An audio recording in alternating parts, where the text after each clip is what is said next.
서울 근교의 작은 마을, 가평에서 살아가는 이준호는 평범한 회사원이자 아내 지현과 함께 조용한 일상을 보내고 있었다.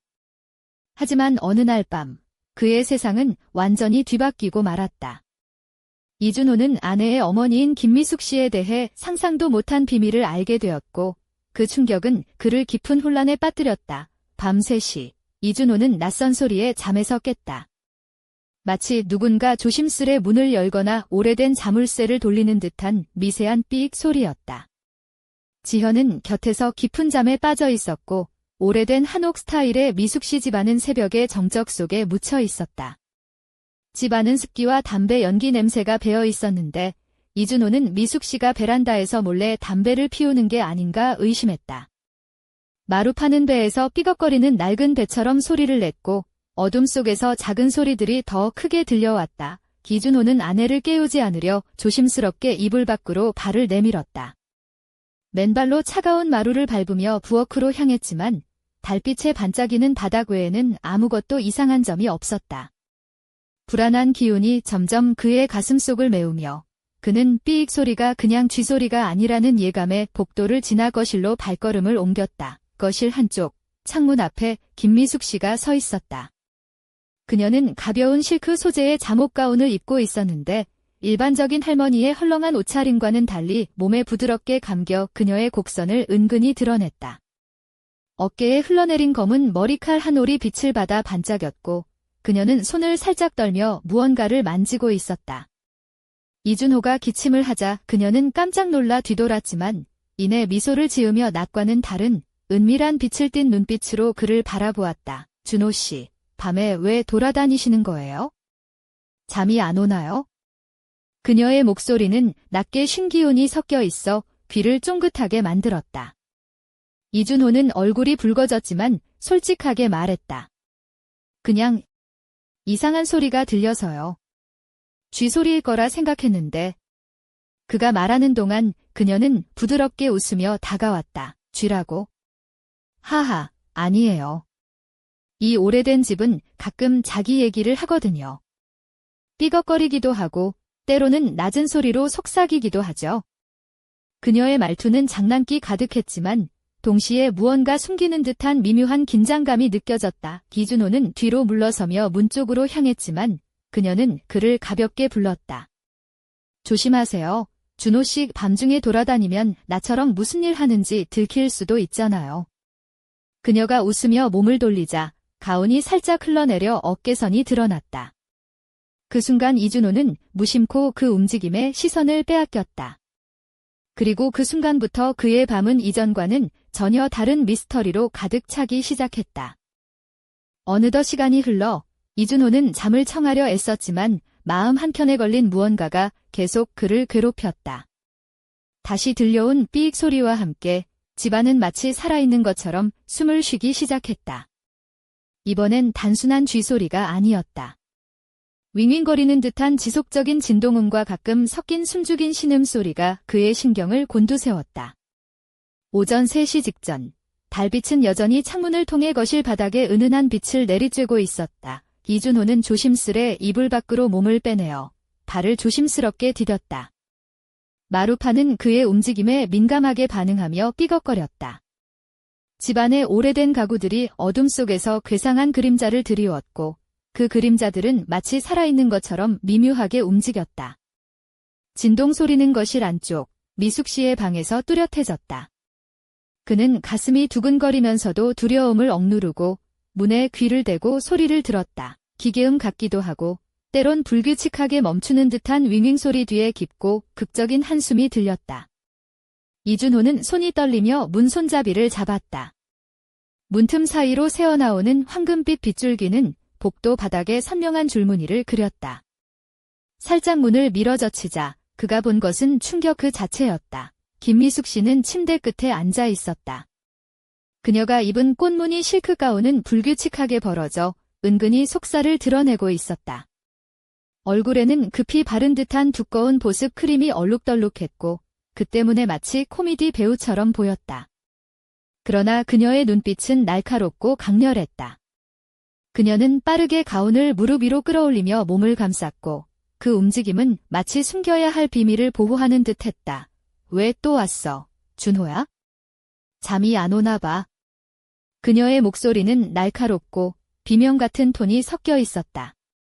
이준호는 얼른 말문이 막혔지만 겨우 꺼냈다.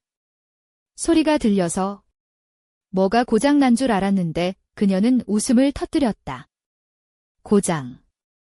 하하, 이 집은 고장이 아니라 살아있지.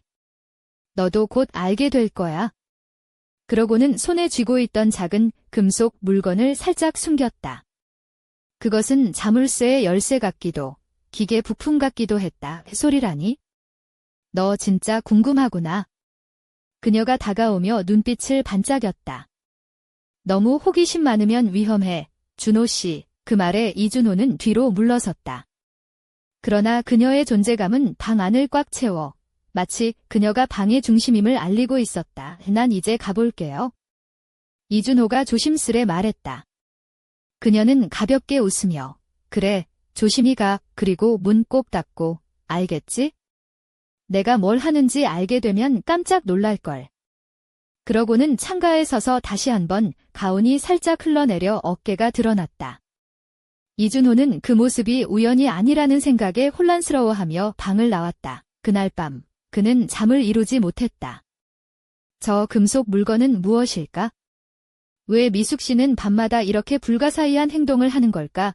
머릿속에서 끊임없이 맴도는 질문들. 그리고 그 모든 것이 그의 마음속에 묘한 긴장감과 끌림을 동시에 심어주었다. 다음 날 출근길 버스 안에서 이준호는 동료에게 농담처럼 말했다. 야, 우리 집에 쥐가 아니라 주령 할머니가 살고 있어. 동료는 웃으며 대답했다. 그럼 유령도 담배 피우나 보네? 그거 요즘 금지라던데. 이준호도 웃었지만 가슴 한켠에서는 여전히 미숙 씨의 미스터리가 그를 옥죄고 있었다. 그렇게 그의 일상은 계속되었고 밤에는 점점 더 깊은 비밀과 마주해야 할 운명이 다가오고 있었다. 이준호는 며칠째 밤마다 이어지는 미숙 씨의 불가사의한 행동에 점점 피로해졌지만 동시에 알 수 없는 끌림에 사로잡혔다. 그날 저녁, 그는 평소와 다르게 조금은 다가가고 싶은 마음에 저녁 식사 자리에서 미숙 씨에게 말을 걸었다. 미숙 씨는 연한 분홍빛 실크 블라우스에 검은색 슬림핏 스커트를 입고 있었다. 발끝에는 은은한 광택이 도는 검정 구두가 반짝였고 목에는 작은 진주 목걸이가 우아하게 자리 잡았다. 그녀의 긴 머리는 자연스럽게 흘러내렸고 은근히 드러나는 목선과 손목의 가느다란 팔찌가 고급스러운 분위기를 더했다. 그녀는 저녁 식탁에서 조심스레 떡을 자르며 말했다. 준호 씨, 요즘 피곤해 보여요. 혹시 무슨 일 있나요? 그녀의 목소리는 부드럽지만 어딘가 감춰진 비밀을 품은 듯 미묘한 떨림이 섞여 있었다. 이준호는 잠시 머뭇거리다 입을 열었다. 사실 밤에 무슨 일이 있는 것 같아서요. 그 금속 물건도 그렇고. 그는 손가락으로 테이블을 톡톡 두드리며 긴장한 표정을 숨기려 했다. 미숙 씨는 살짝 미소를 지으며 말했다. 아, 그건 그냥 오래된 열쇠예요. 이 집에 얽힌 오래된 이야기와 관련된 거죠. 너무 걱정하지 마세요. 가끔은 옛 추억들이 이렇게 나타나기도 하니까요. 이준호는 고개를 끄덕이며 웃었다. 옛 추억이라? 근데 왜 밤마다 그 소리가 나죠? 집이 살아있는 것처럼 미숙 씨는 고개를 갸웃하며 농담처럼 답했다. 아마도 이 집이 잠 못 이루는 귀신이라서 그런가 봐요. 하하. 늙은 집이라 그런지 밤마다 삐걱거리는 게 마치 나이 든 할머니가 삐졌을 때 소리 내는 것 같다고나 할까요? 이준호도 웃으며 말했다. 그럼 귀신에게 트라우마가 있나 보네요. 저도 한번 달래볼까요? 식사 자리의 분위기는 한결 부드러워졌지만 이준호의 마음 한켠에는 여전히 미숙 씨가 숨기고 있는 무언가가 있었다. 그녀가 가끔 던지는 의미심장한 미소와 밤마다 은밀하게 움직이는 모습이 계속해서 그의 머릿속을 맴돌았다. 그날 밤, 다시 찾아온 정적 속에서 이준호는 문득 깨달았다. 미숙 씨가 단순한 시어머니가 아니라 복잡한 과거와 비밀을 가진 한 여인임을. 그리고 그 비밀이 곧 그의 삶을 뒤흔들 거대한 사건의 시작임을 그녀가 마지막으로 남긴 말이 귓가에 맴돌았다. 내일 밤에 와요. 준호 씨, 내가 다 보여줄게요. 그 한마디가 그의 심장을 미친 듯이 뛰게 만들었다. 그 순간 집안의 어둠이 한층 짙어지며 어디선가 알 수 없는 속삭임이 흘러나왔다. 다음 밤 이준호는 또 한 번 미숙 씨가 숨기고 있는 진실의 문을 두드릴 준비를 하게 되는데, 이튿날 저녁 가평의 조용한 한옥 집안은 어둠 속에서 더욱 깊은 정적에 잠겨 있었다. 이준호는 긴장된 마음을 안고 다시 미숙 씨의 방문 앞에 섰다. 바람에 흔들리는 창문 틈새로 달빛이 희미하게 들어왔고 방 안에서는 은은한 향초 불빛이 깜빡이고 있었다. 미숙 씨는 이번에도 가벼운 실크 가운을 걸치고 있었는데 이번에는 연보라색 빛이 도는 소재였다. 그녀의 검고 윤기 나는 머리칼은 부드럽게 흘러내려 어깨 위에 살짝 내려앉았고 입술에는 선명한 루즈가 발라져 있었다. 가운은 살짝 벌어져 목선과 쇄골을 은근히 드러냈고 그 모습은 차분하면서도 어딘가 은밀한 매력을 풍겼다. 왔구나. 준호 씨의 그녀는 낮은 목소리로 속삭이며 방 안으로 그를 이끌었다. 방은 오래된 목재와 한지로 된 벽지에서 나오는 따뜻한 분위기가 감돌았다. 벽에는 오래된 가족 사진들이 걸려 있었고 작은 책상 위에는 낡은 일기장이 펼쳐져 있었다. 여기서 뭘 보여주신다는 거죠? 이준호는 조심스럽게 물었다. 그의 시선은 방 안을 천천히 훑었다. 미숙 씨는 천천히 일기장을 펼치며 말했다. 이 집과 관련된 이야기야. 내가 젊었을 때, 그리고 이 집이 겪은 비밀들. 하지만 그건 그냥 옛날 이야기일 뿐이야. 그녀가 손가락으로 일기장 글자를 따라가자 이준호는 호기심에 눈을 반짝였다. 그런데 그 순간 그녀가 갑자기 몸을 돌려 그의 어깨에 손을 얹었다. 손끝은 차갑고 부드러웠으며 그 감촉에 이준호는 숨이 멎을 듯했다. 준호 씨, 너무 궁금해하지 마. 비밀은 때때로 위험한 법이거든. 그녀의 눈빛은 장난기와 진지함이 뒤섞여 있었다. 이준호는 마음속으로 다짐했다. 이 밤 모든 걸 알게 될 거야. 하지만 그의 머릿속 한쪽에서는 이상한 불안감이 자라났다. 미숙 씨의 그윽한 눈동자와 살며시 드러난 어깨선, 그리고 은밀한 손길은 그를 혼란에 빠뜨리기에 충분했다. 그녀는 살짝 웃으며 말했다. 이 집에 숨어있는 진실은 단순하지 않단다. 그리고 그 진실을 알게 되면 준호 씨의 삶도 변화할 거야. 준비됐니? 이준호는 고개를 끄덕였다. 네, 준비됐습니다. 미숙 씨는 일기장을 닫고 방 한쪽 구석에서 작은 상자를 꺼냈다. 상자는 오래된 나무로 만들어졌고 표면에는 복잡한 문양이 새겨져 있었다. 그녀는 상자를 조심스레 열었고 그 안에는 낡은 열쇠와 함께 오래된 사진 몇 장이 들어있었다. 사진 속에는 젊은 미숙 씨와 낯선 남자가 함께 웃고 있는 모습이 담겨 있었다. 남자의 눈빛은 어딘가 비밀스러웠고 사진마다 미묘한 긴장감이 감돌았다. 이준호는 사진을 들여다보며 마음속으로 질문을 쏟아냈다. 이 사람은 누구죠? 그리고 이 열쇠는? 미숙 씨는 미소를 지으며 답했다. 그건 다음 이야기란다. 준호 씨, 오늘 밤은 여기까지. 하지만 기억해. 이 집의 비밀은 아직 시작에 불과하단다. 그녀가 말을 마치자마자 방 안의 촛불이 갑자기 꺼졌고 어둠이 순식간에 방을 삼켰다. 이준호는 숨을 죽이고 심장이 빠르게 뛰는 것을 느꼈다. 그리고 그 순간 어딘가에서 찰칵거리는 소리가 들렸다. 새벽의 어둠 속에서 이준호는 자신도 모르는 거대한 미스터리의 한가운데에 서 있었다. 앞으로 펼쳐질 이야기는 단순한 가정의 비밀을 넘어 그를 전혀 예상치 못한 곳으로 이끌 것이 분명했다. 이준호는 어둠 속에서 심호흡을 하며 촛불이 꺼진 방 안을 응시했다.